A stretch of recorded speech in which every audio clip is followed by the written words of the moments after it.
Hi everyone, welcome to another episode of the Codependency Show. Thank you for joining me. So today I'd like to share a little bit about a question that someone posed to me that I think might be helpful for you. So thank you to my friend Katie Larkin. Last week we were having a conversation around the codependency thing, and she said, the trouble is, Roz, people don't understand codependency.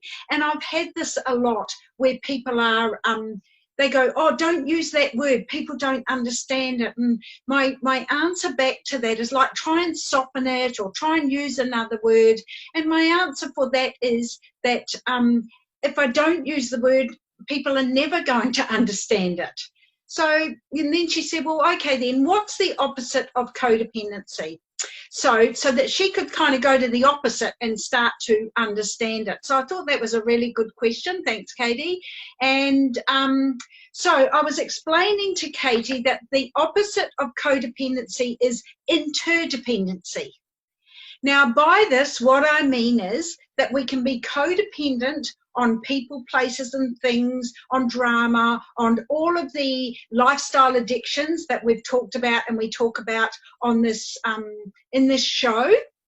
And we are dependent upon them, we are addicted to them, which is what codependency is. And we're addicted to those things on the outside because we're lost on the inside. Or we're addicted to looking away at things. We don't, the fear of facing them or making the necessary changes that sometimes have to be made paralyzes us and we do nothing. So we're codependent. And so what I've done is I've drawn a little thing here. So, oopsie, wrong side. So we're codependent on this side here. And then what we need to go to is we then, with the help of a coach, with a mentor, because remember what I've said, we very rarely tell ourselves what we need to know.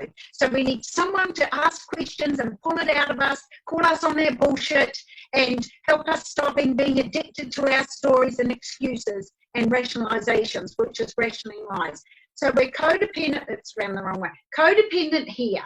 So then we hit, and sometimes we need to go, most times we need to go to independency. Now that doesn't mean that you're independent and don't want to and can function on your own.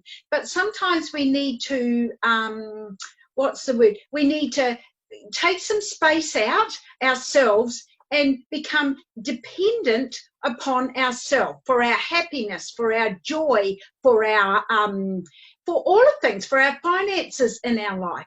We become independent, so we're not over here, wrong way, over here reaching out for other people to fill that gap. So we go from codependency to independency.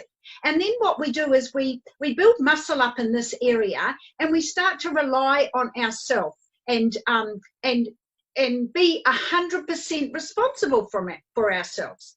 Then what happens is we can go to interdependency. Now by this, what I mean is we go to interdependency, we can go in and out with people, with relationships, and we do it in a healthy way because in this area here, we've actually built our own self-worth, we've built our own dependency on our own, and we're not dependent on other people for it. So we can cross into interdependency in and out of things in a healthy way. Now, and that's what I mean, like we can have a stop button, like I never had one. We can go to places interdependently, go and mix with people. We're not an island. We do need to mix with people. And that's where we take our work on the road. We go and we do similar things or things that, but we've built that healthy self in the middle from our codependency, and then we come in and out and we make the decisions. Is this a healthy choice for me? Is it a healthy choice for me to go for half an hour? We do all of those things, so then we're interdependent. We're not dependent like I'm just going to rely on myself and I don't need anybody in my world. No, that's not healthy either. But as I said, sometimes it might be good to pull away from people, places and things for a short time to give ourselves the space to build that independency and build our internal structure, our strong emotional muscles, our emotional sobriety. Then when we've got that, and keep it every day, I might add, we need to keep doing the work every day like I do to hold that in place and keep myself well, emotionally, physically, mentally. My responsibility, nobody else's responsibility. It's our responsibility to fill up our tank every day so we're not too addicted on the other things in our codependency, and then we can go to interdependency in a healthier way and enjoy things in a whole different way. So I hope that helps today, clarify that. And again, thank you anybody for asking me questions, because it gives me the topics that I can use. I want you to ask me questions. If you're confused about the word codependency, what does it mean? Am I, aren't I? I want you to ask me questions so I can do the best I can at answering your questions to take away the confusion about codependency, and then we may be able to get some support from a codependent specialist and work through it.